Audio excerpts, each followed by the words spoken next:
নমস্কার বন্ধুরা, কেমন আছেন? আশা করি ভালো আছেন, আনন্দেই আছেন।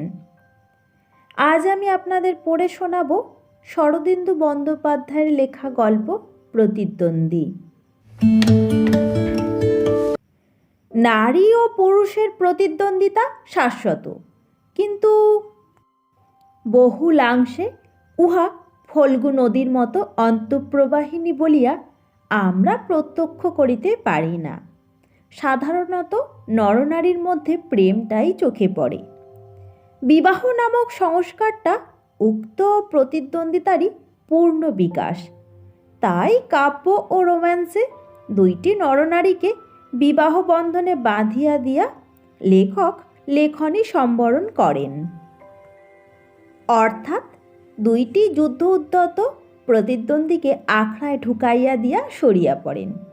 অতঃপর যে কেলেঙ্কারি আরম্ভ হইবে তাহা স্বচক্ষে দর্শন করিবার সাহস তাহার নাই। নৃসিংহবাবুর অন্তরে কাব্য বা রোমান্সের বাষ্পটুকু ছিল না বলিয়াই বোধ হয় তিনি এই দ্বন্দ্বযুদ্ধের ফলাফল শেষ পর্যন্ত দেখিবার সংকল্প করিয়াছিলেন। তাহার দুর্দম সাহস ছিল এবং লোকে বলিত তিনি একজন বড় বৈজ্ঞানিক। তিনি নাকি ন্যাচারাল সিলেকশন নামক জৈব আইনকে সমূলে উৎপাটিত করিয়া দূরে নিক্ষেপ করিবার মতলব করিয়াছিলেন।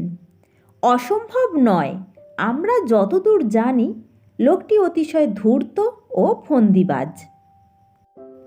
কোনো বৈজ্ঞানিক দুরভিসন্ধিবশত নৃসিংহবাবু এক ঝাঁক পায়রা ও একপাল খরগোশ পুষিয়াছিলেন। উপরন্তু তাহার এক শালীর পুত্র ও ভগিনীর কন্যাও তাহার গৃহে প্রতিপালিত হইত। ইহারা সকলেই অনাথ। নৃসিংহবাবু ছাড়া ইহাদের আর কেহ ছিল না। নৃসিংহবাবুরও ইহারা ছাড়া আর কেহ ছিল না। স্ত্রী বহুকাল পূর্বে সার্ভাইভাল অব দ্য ফিটেস্ট নামক আইন শিরোধার্য করিয়া বিগত হইয়াছিলেন। সন্তানাদিও কস্মিনকালে হয় নাই। সুতরাং তাহার সংসারে পারাবত শশক শ্যালীর পুত্র ও ভাগ্নেয়ী ব্যতীত অন্য কেহ ছিল না। নৃসিংহবাবু ছিলেন ইহাদের ভাগ্যবিধাতা। নৃসিংহবাবুর বয়স 56। তাহার মস্তকের মধ্যস্থলে একটি মাত্র কেশ ছিল। প্রাতঃকালে স্নান করিয়া তিনি সেটিকে চিরুনি দিয়া আঁচড়াইতেন, তারপর বুরুজ দিয়া মস্তকের ওপর শোয়াইয়া দিতেন। অতঃপর এক বাটি দুগ্ধ পান করিয়া তিনি ল্যাবরেটরিতে প্রবেশ করিতেন। বাড়িতে থাকিয়া যাইত নীরেন ও মিলু। নৃসিংহবাবু অন্তর্হিত হইবার সঙ্গে সঙ্গে ইহারা ঝগড়া আরম্ভ করিত। ঝগড়ার কোনো হেতু ছিল না, নিতান্ত অকারণেই পরস্পরের ছুতা ধরিয়া ইহারা ঝগড়া করিত। নীরেন মিলু অপেক্ষা 6-7 বৎসরের বড়, কিন্তু সেজন্য তাহাদের বাধিত না। বছরাষ্টেক আগে যখন এই বাড়িতে তাহাদের প্রথম দেখা সাক্ষাৎ হয় তখনই এই কলহের সূত্রপাত হইয়াছিল।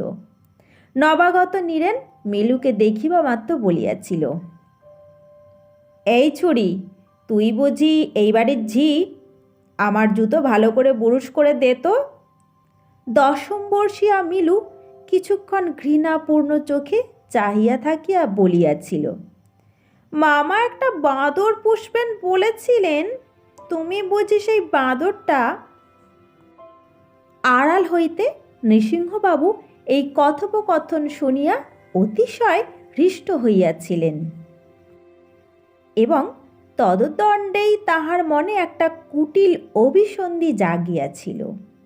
অতঃপর নীরেন ও মিলু একত্রে বড় হইয়াছে। দুজনেই এখন কলেজে পড়ে, কিন্তু তাহাদের বিরোধ কিছুমাত্র কমে নাই। চোখাচোখি হইলেই তাহারা ঝগড়া করে, এমনকি বেশিক্ষণ চোখাচোখি না হইলে দুজনেরই মন ছটফট করিতে থাকে। তখন একজন আর একজনকে খুঁজিয়া বাহির করিয়া সাড়ম্বরে কলহ আরম্ভ করিয়া দেয়। তাহাদের মনোভাব লক্ষ্য করিয়া বাড়ির ঝি অন্নদা ছড়া কাটিয়া মন্তব্য প্রকাশ করিয়াছিল, মরি কিভাবে হুলোহুলি, না দেখলে প্রাণে মরি, দেখলে চুলো চুলি। নৃসিংহবাবু অবশ্য বিজ্ঞানে মগ্ন আছেন। তাহার ভাব দেখিয়া মনে হয় না যে তিনি এসব কিছু লক্ষ্য করেন। পায়রা ও খরগোশের মতো ইহারা দুজনেও যেন তাহার জীবনযাত্রার আনুষঙ্গিক অভ্যাস হইয়া দাঁড়াইয়াছে। নীরেন ও মিলুর কলহের ক্রমবিকাশ আনুপূর্বিক বর্ণনা করা ক্ষুদ্র পরিসরে সম্ভব নয়। প্রথম কিছুদিন তাহারা নির্লজ্জভাবে মারামারি করিয়াছিল। একবার নীরেন মিলুর উরুতে ছুরির এক কোপ বসাইয়া দিয়াছিল। পরিবর্তে মিলু নীরেনের হাত কামড়াইয়া রক্তারক্তি করিয়া দেয়। দুজনের দেহেই সে ক্ষতচিহ্ন এখনও বর্তমান আছে। কিন্তু যতই তাহাদের বয়স বাড়িতে লাগিল, যুদ্ধের রীতিতেও ক্রমশ পরিবর্তন দেখা দিল। এখন আর কেহ কাহাকেও দৈহিক আক্রমণ করে না। যুদ্ধের অস্ত্রগুলি অপেক্ষাকৃত সূক্ষ্ম আকার ধারণ করিয়াছে। মনের প্রগতির ইহাই ইতিহাস।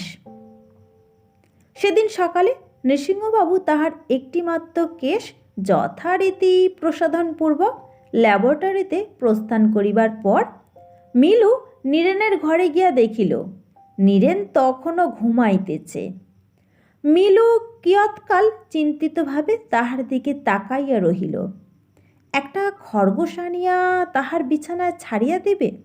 না, সেটা নূতন কিছু হইবে না, কারণ কিছুদিন পূর্বে নীরেনই ওই কার্যটি করিয়াছিল। তাহার অনুকরণ করিলে নীরেন খুশি হইবে। সহসা মাথায় কোনো বুদ্ধি গজাইল না। তখন মিলু নীরেনের নাকে একটি খড়কে কাঠি প্রবেশ করাইয়া দিয়া বলিল, কুম্ভকর্ণ ওঠো, 8টা বেজে গেছে, বলিয়া প্রস্থান করিল। নীরেন ধর্মর করিয়া উঠিয়া বসিল। নিদ্রা কষায় নেত্রে দ্বারের দিকে চাহিয়া অর্ধস্ফুট স্বরে বলিল, রাক্ষসী, বলিয়াই প্রচণ্ড বেগে হাঁচিয়া ফেলিল। মুখ হাত ধুইয়া সে টেবিলের সম্মুখে বসিল এবং গভীর মনোসংযোগে কি লিখিতে আরম্ভ করিল। কয়েক মিনিট পরে মিলু আসিয়া জল খাবারের রেকাবি টেবিলের ওপর রাখিতেই নীরেন অসম্পূর্ণ লেখাটি লুকাইয়া ফেলিল। মিলু কিন্তু এক নজর লেখাটা দেখিয়া লইয়াছিল। বলিল, কি লেখা হচ্ছিল? পদ্য? মরে যাই, কার নামে পদ্য লেখা হচ্ছে? নীরেন বলিল, যার নামে লিখি না। মিলু ফস করিয়া কাগজখানা কাড়িয়া লইয়া পড়িল। একটি বালিকা, নামটি তার মিলু, মস্তকে তার নাই 1 ফোঁটা ঘিলু। নীরেনের নাকে কাঠি দিয়া মিলু যে বিজয় গর্ব অনুভব করিতেছিল তাহা লুপ্ত হইয়া গেল। সে 2 হাতে কাগজখানা ছিঁড়িতে ছিঁড়িতে ক্রোধ অবরুদ্ধ স্বরে বলিল, আচ্ছা, আমিও জানি, মাথায় ঘিলু আছে কি না দেখিয়ে দেব। তখনকার মতো বিজয়ী নীরেন দন্ত বাহির করিয়া হাসিল এবং পরম পরিতৃপ্তি সহকারে জলযোগ আরম্ভ করিল। দুজনেই যথাসময়ে কলেজে গেল। নীরেন যাইবার সময় মিলুর দিকে চাহিয়া একটু মুচকি হাসিয়া গেল।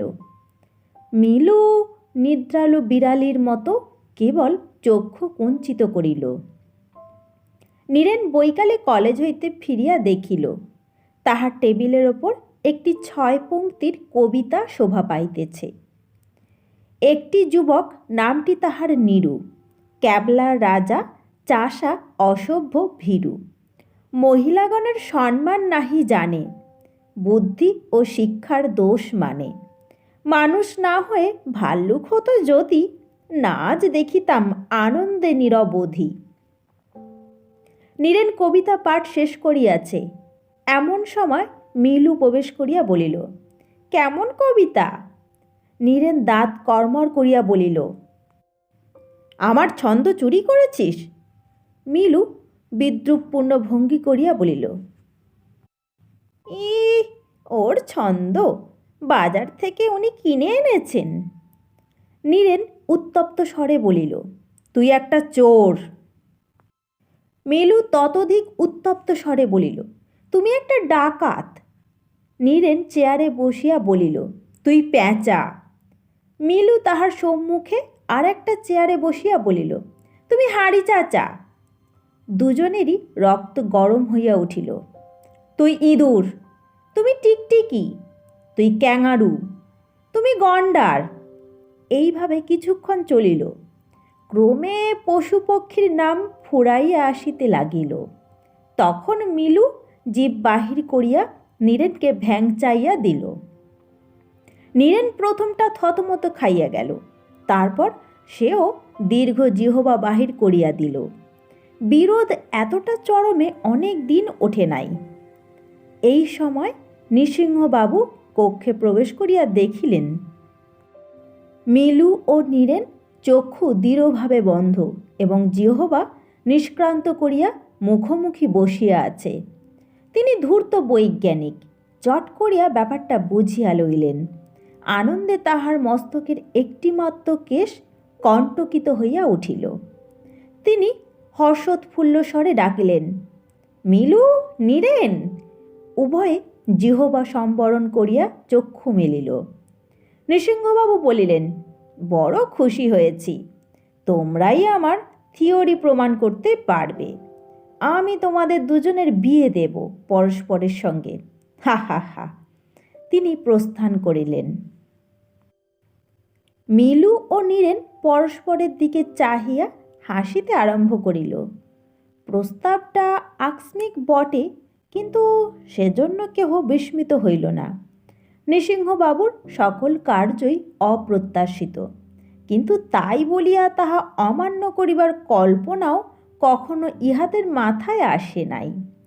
তিনি ইচ্ছামতো পায়রা ও খরগোশের বিবাহ দিতেন, কেহ আপত্তি করে নাই। এক্ষেত্রেও কেহ আপত্তি করিল না, বরং সারা জীবন ধরিয়া দুজনে দুজনকে জ্বালাতন করিতে পারিবে, এই আনন্দেই আত্মহারা হইয়া পড়িল। উভয়ই একই সঙ্গে বলিয়া উঠিল, এবার মজা টের পাবে। ফুলশয্যার রাত্রে নীরেন খাটে বসিয়া পা দুলাইতেছিল। মিলু প্রবেশ করিতেই গম্ভীর স্বরে বলিল, আমি হচ্ছি তোমার স্বামী, শিগগির প্রমাণ করো। বলিয়া নিজের পায়ের দিকে আঙুল নির্দেশ করিল। মিলু তৎক্ষণাৎ ভালো মানুষের মতো গলায় আঁচল দিয়া প্রণাম করিল। তারপর উঠিবার সময় নীরেনের পায়ে চিমটি কাটিয়া দিল। নীরেন লাফাইয়া উঠিল, ওহ! তারপর দুই বাহুর দ্বারা পলায়ন পড়া মিলুকে চাপিয়া গাঢ় স্বরে বলিল, তবে রে। দুজনের দাম্পত্য জীবন আরম্ভ হইয়া গেল। আশা করিতেছি ইহাদের দাম্পত্য জীবন অন্যান্য সাধারণ দাম্পত্য জীবন হইতে পৃথক হইবে না, কারণ নারী ও পুরুষের প্রতিদ্বন্দ্বিতা প্রকট বা প্রচ্ছন্ন যাহাই হোক সার্বজনিক। মিলু ও নীরেন সাধারণ পাঁচজনের মতোই ঝগড়া করিয়া, ভালোবাসিয়া, পরস্পরকে জয় করিবার চেষ্টা করিয়া জৈব ধর্ম পালন করিবে। আমরা অবশ্য বিবাহ দিয়াই সরিয়া পড়িলাম। আজকের গল্প এখানেই শেষ। বন্ধুরা, গল্প পাঠ ভালো লাগলে অবশ্যই কমেন্টস করে জানাবেন। আর আপনি যদি আমার চ্যানেলে নতুন হয়ে থাকেন তবে অবশ্যই চ্যানেলটিকে সাবস্ক্রাইব করে পাশে থাকতে ভুলবেন না। সকলকে অনেক ধন্যবাদ। নমস্কার।